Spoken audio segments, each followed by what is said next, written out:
दोस्तों आज हम इस वीडियो में जानेंगे आखिर जब बिग बैंग हुआ था तो मैटर ने एंटी मैटर से जंग कैसे जीती थी। पर उससे पहले हमें जानना होगा आखिर न्यूट्रिनो पार्टिकल्स क्या होते हैं। तो न्यूट्रिनो पार्टिकल्स वो पार्टिकल्स होते हैं जो लिप्टॉन्स की कैटेगरी में आते हैं।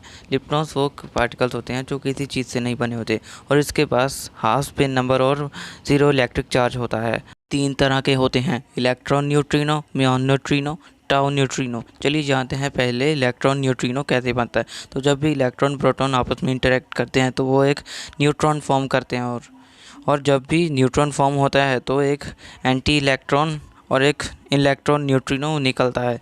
हम जानेंगे म्यूऑन न्यूट्रिनो के बारे में। म्यूऑन न्यूट्रिनो को जानने से पहले हम ये जानेंगे म्यूऑन पार्टिकल्स के बारे में। इनके पास -1 चार्ज होता है और हाफ स्पिन नंबर होता है और ये लिप्टॉन्स की कैटेगरी में आते हैं। तो अब जानते हैं आखिर ये बनते कैसे हैं। जब भी कोई हाई एनर्जी प्रोटॉन किसी एटॉमिक न्यूक्लियाई से टकराता है तो वहाँ 3 पार्टिकल्स फॉर्म होते हैं, म्यूऑन, पिऑन, न्यूट्रिनो। फिलहाल हम पिऑन की बात किसी और वीडियो में करेंगे। अब हम बात करेंगे म्यूऑन की। म्यूऑन पार्टिकल ज़्यादा देर के लिए सर्वाइव नहीं कर पाते, ये सिर्फ 2.2 माइक्रोसेकंड्स के लिए ही बन पाते हैं। बाद में ये डीके कर जाते हैं। जब ये डीके करते हैं तो वे एक एंटी म्यूऑन न्यूट्रिनो और इलेक्ट्रॉन और म्यूऑन न्यूट्रिनो फॉर्म करते हैं। अब हम बात करेंगे टाउ के बारे में, टाउ पार्टिकल के बारे में। टाउ पार्टिकल लिप्टॉन्स की कैटेगरी में ही आता है। इसके पास भी -1 चार्ज और हाफ स्पिन होता है।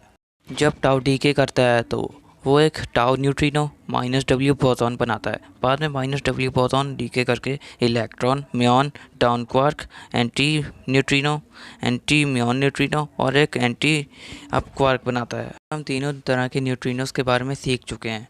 अब हम सीखेंगे इनकी एक खास प्रॉपर्टी के बारे में। इनकी एक खास प्रॉपर्टी ये होती है कि ये एक दूसरे में बदल सकते हैं। जैसे electron neutrino muon tau neutrino में बदल सकता है, muon neutrino tau electron neutrino में बदल सकता है और tau neutrino electron muon neutrino में बदल सकता है। और सेम एंटी न्यूट्रिनोस भी ऐसा ही करते हैं। पर न्यूट्रिनोस और एंटी न्यूट्रिनोस की आपस में बदलने की स्पीड अलग अलग होती है। अगर मान लीजिए इलेक्ट्रॉन न्यूट्रिनो को म्यूऑन न्यूट्रिनो में बदलना है तो उसे 1 मिनट लग रहा है। अगर एंटी इलेक्ट्रॉन न्यूट्रिनो और को म्यूऑन न्यूट्रिनो में बदलना है तो उसे 2 मिनट लग रहे हैं। और इसी फ़र्क होने के कारण ही हमारा आज का यूनिवर्स बन पाया और मैटर एंटी मैटर से जीत पाया। पर अभी हमारे पास इसके लिए कोई ठोस सबूत नहीं है, ये सिर्फ एक थ्योरी है। चलिए अब मैं मिलता हूँ आपसे अगले वीडियो में।